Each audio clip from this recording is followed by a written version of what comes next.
first. Why me? Because you're always bragging about being oldest.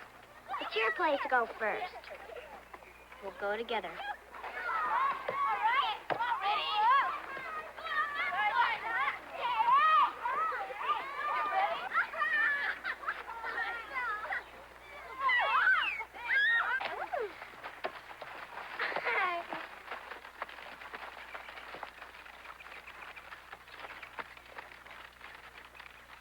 From the sound of you, we figured we'd come into a flock of prairie chickens. Laura!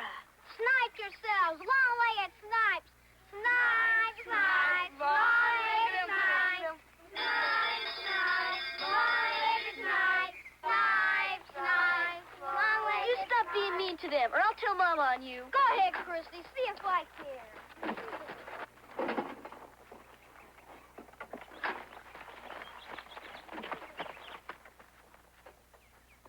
Country girls.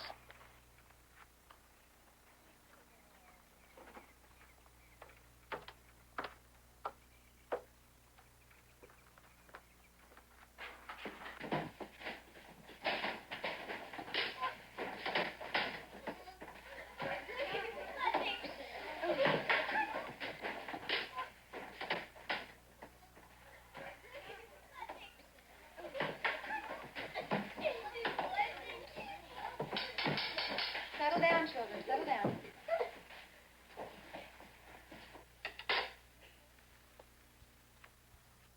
Won't you come in, girls?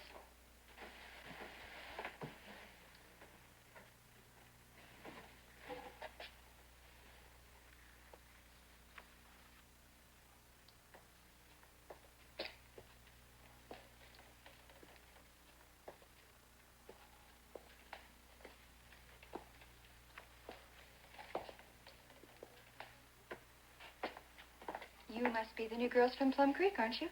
Yes, ma'am. I'm Miss Beadle. I'm Mary Ingalls, ma'am. And that's Laura. I'm very pleased to meet you. And I'll put your name in this register, and that'll make it official.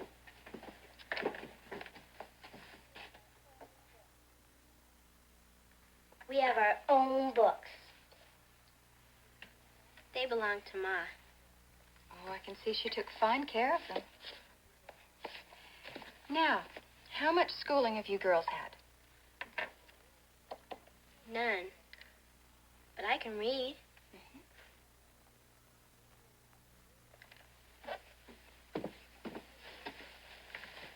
I can't, but I know the alphabet.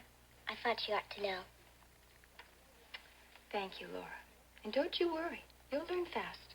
And I'll help you every spare minute I can. Thank you.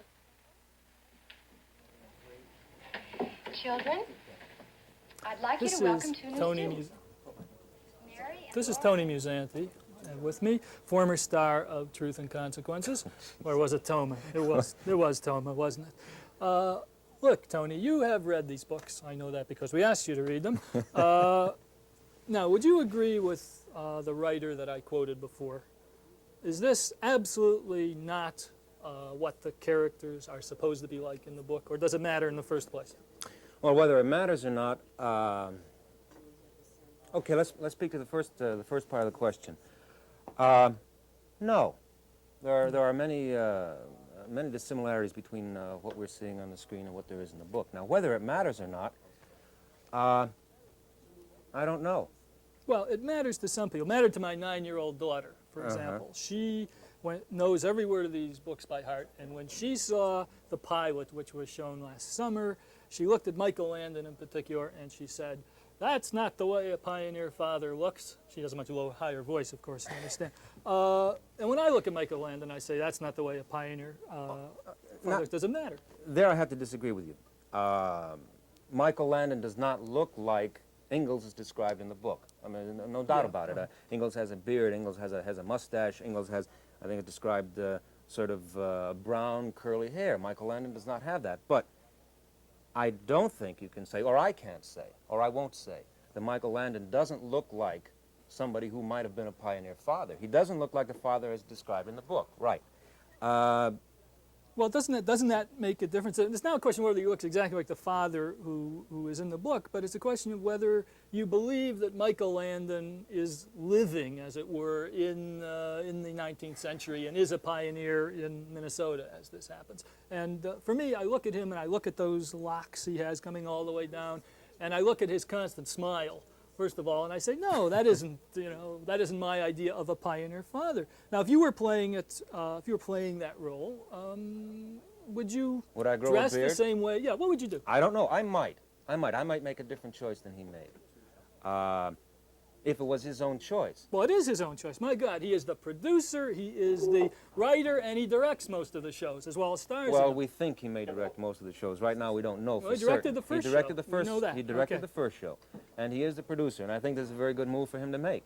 If he wants to have any kind of artistic control, and artistic control is a tool, it can be either positive or negative. But if he wants to have artistic control as an actor, he's going to have a difficult time having any kind of control. All right, but now, as the producer, yeah. He's going to have the opportunity to make decisions at a point when it will affect what he's going to do as an actor. Now, as we know, a couple of people have walked off the show because they feel the wrong decisions were being made. Right, well, do you think it's really possible for an actor to make decisions for himself as producer, as writer, and as director? For example, do I think it's possible, or do I think you should? Well, either one. I suppose, yes, all right, it's possible. It's Orson possible. Welles, you have lots of examples. And whether he should or not is an individual situation. It depends. Ideally, no. Ideally, there should be a producer who's functioning beautifully in the role of producer. There should be a director who understands exactly what he's doing with the script. There should be a writer who has come up with material that is rich and worth doing. Then the actor comes in and he does his job. That's the way it should work. However, it doesn't often work that way. And what ends up happening quite often is one of these people, the producer or the director or the actor, most often it's the actor because he's the one who gets blamed in television anyway. No, it's the writer. No, the writer gets no credit and no blame. I think the least respected person in the television industry that I know is the writer. As a writer, you have absolutely no rights, and forgive it, that was not meant to be a pun. But you have no rights, absolutely none. You turn in your script, and from that moment forward, you don't control what happens to that script. For example, in a Broadway play, in the rehearsal period, the writer is there. Generally, he's always fighting with the director or the producer, but he's there. Most of my plays have been that way, as a matter of fact, yeah. And if an actor disagrees with the words in the scene, if a director disagrees with something in the scene, they discuss it with the writer. And the writer has the opportunity to tinker with it along with the director, along with the producer, along with the actor. Not so in television. You turn in your script, and from then on, it's not yours. The producer, who is probably a frustrated writer, sits there and thinks, well, I'll change the scene a little bit. The director, who was probably bucking to become a continual worker, a continual worker on the lot. He just wants to make sure that he's going to do his 20 weeks of work that year. He'll go along with whatever the producer says. Then it gets down to the actor, whose image actually has to appear on the screen, and he says, I can't say those words. So he goes home and he rewrites. By the time that thing comes on television, very seldom does it bear any relationship to what the writer had in mind. Okay, but now in this case, Michael Landon has short-circuited the whole thing. Well, he's doing it all. Okay. And from my point of view, what he's done, because he is in this position, he has focused, at least particularly in the first episode that we saw last week, he focused almost all the attention on himself. I don't know whether that's natural for him to do personally or for someone in that position to do, but in actual fact, this is not a story about a father. This is a story about a little girl. Girls, right? Okay, but there you've got a basic problem right there, because you have to find not only the script, but you have to find the actresses who are able to carry that forward. Now that's going to be very difficult.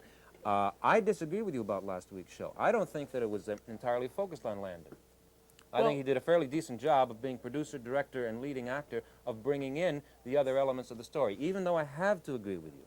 I have to agree with you, though I don't want to, but I have to, that they are not following the books the way you and I understand them, so far anyway. Okay, well that's the thing. I mean, people are obviously divided into two categories, those who have read the books, and I think anyone who's read them is in love with them and hates to see anything that isn't exactly the image that they read, against the vast majority of people who have never read the books. That's not really a critical question, but something about this now.